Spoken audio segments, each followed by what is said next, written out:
市议会甲市政府联手举办欢乐气店嘉年华，伫市府的广场布置20座的大型的游乐场，真侪家长带囡仔来体验，耍甲真欢喜。连续举办2天的欢乐气店嘉年华正式开幕，现场的气氛真热热。适合中年人、少年人、大人都可以玩的一个气店。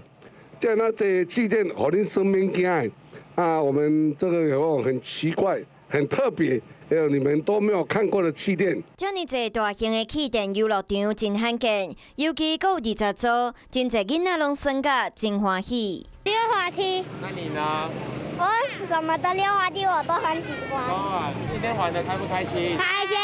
台南市议会最近转变真大，除了空间真阔，搁举办各种活动，民众嘛定定去议会参加活动，市议会嘛变做民众定定去的好所在。Hello， 大家好，我是乃瑜，要教给大家2个任务。第一个，华视新闻的脸书专页，你按赞了吗？